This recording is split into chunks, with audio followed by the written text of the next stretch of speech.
Does this sound familiar to you? You're in a conversation, right? You totally get what's being said. You know the words, but then, when it's your turn to talk, poof, everything just freezes. Your mind goes completely, totally blank. It is one of the most frustrating feelings in the world, isn't it? And this is exactly why it happens. Your brain is trying to do these incredible mental gymnastics, translating from your native language word for word in real time. But that whole process, it's slow, it's clunky, and as soon as you feel a little pressure, the entire system just shuts down. Now, if this is you, I really need you to hear this. It is not your fault. You were probably taught how to memorize English, but nobody ever taught you how to build an English brain. So let's get right to the heart of it. We have to figure out the real reason you feel so stuck, and I'm betting it's not what you think it is. Here's the absolute key to everything we're talking about today. The problem is not how many words you know. You probably know thousands. The real root of the problem is this deep, automatic habit of translating in your head. Every single time you speak, you're forcing your thoughts through this slow internal filter, and that is what's holding you back. So, how do we break this habit? Well, we need a totally new strategy. It's all about stopping the translation machine in your head and starting to do something much more powerful: associating. I want you to think of it like this. Translation, it's like a slow, rickety, breakable bridge connecting your native language to English. It's shaky, it's inefficient, and under pressure, it just collapses. But direct association? Oh, that's a superhighway. A direct, lightning-fast road in your brain that connects an English word straight to its meaning. No middleman. So what on earth is association? Well, think about the word apple. When I say that word, you don't first translate apple into your native language, do you? No way. Your brain instantly pictures a red, or maybe a green, round, crunchy fruit. That is association. You're connecting the English word directly to an image, a feeling, a real thing. This is exactly how we all learned our first language as kids, and it's the secret to true fluency. And you can start building this skill right now. I'm serious. Look around the room you're in. Pick an object. Let's say a chair. Now don't think of the word for it in your language. Just look at the object, see its shape, and say the English word out loud. Chair. Try it with a couple more things. Phone.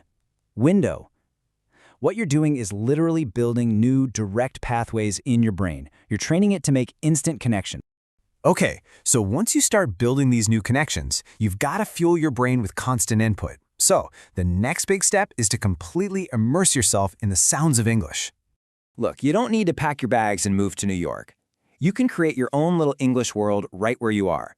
Let English podcasts or audiobooks just play in the background while you're cooking or cleaning. Use all that dead time, when you're on a bus or in a car, to listen to English. And here's a huge tip. Choose stuff that makes you feel something funny or inspiring or just super interesting, because emotion is like super glue for your memory. This is so simple, but it is so incredibly powerful. It all comes down to this idea of neuroplasticity, your brain's amazing ability to physically change and rewire itself based on what you feed it. So if your brain is constantly hearing the rhythm, the melody, the sounds of English, it starts to think, hey, this is my new normal. You're not just studying it anymore, you are absorbing. Now, hearing English all the time is absolutely crucial, but to speak it fluently, your brain and your mouth have to work together like a perfect team. They have to be completely in sync. And this is where we get into some active training. This next technique is an absolute game changer. It's called shadowing. It's simple. You listen to a native speaker and you repeat what they say almost instantly, just like their shadow or an echo. But here's the key. You don't just copy the words, you copy the rhythm, the emotion, the music of how they speak. You basically become a parrot, not just a student. It might feel a little weird at first, but trust me, it is unbelievably effective. So really, shadowing isn't just a listening exercise. It's a full workout for fluency. It connects everything all at once. Your brain processing the sound, your ears hearing it, your tongue and lips physically forming the words, and your heart feeling the emotion behind them. It's the whole package. All right, this next step, this is where the real magic happens. This is about changing the actual language of your thoughts and making English your mind's default setting. You don't have to start by trying to think like a philosopher. Nope, just start with the super simple, everyday thoughts that you already have 1,000 times a day. So instead of thinking it in your native language, you just switch it. Every single time you glance at your phone to check the time, think this exact phrase in English. It seems like such a tiny change, but what you're doing is forging a powerful new habit, one thought at a time. Maybe start your day with an English thought.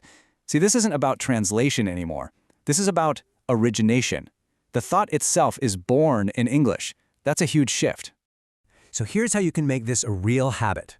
As you go through your day, just mentally label the things you see. Car, tree, building. Narrate your own actions in really simple English in your head. I am pouring coffee. And at the end of the day, just take 2 minutes, just 2, and review what you did, but do it entirely in English. Okay, we've covered techniques for your brain, your ears, and your mouth. But this final step, this is about your identity. It's about becoming the person who speaks English fluently. I want you to think about this. Who are you when you speak English?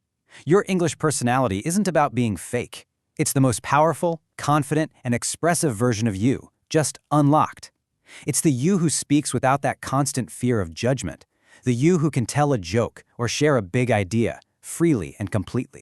Because remember this, the goal isn't just to know English. The goal is to be yourself in English. The moment you stop seeing yourself as a learner who's struggling and you start seeing yourself as a confident English communicator, everything changes. It really does.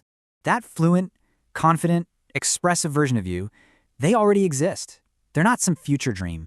They're just waiting for you to step up and into that role. So the real question is, what is the one thing you're going to do today, right after this, to start becoming them?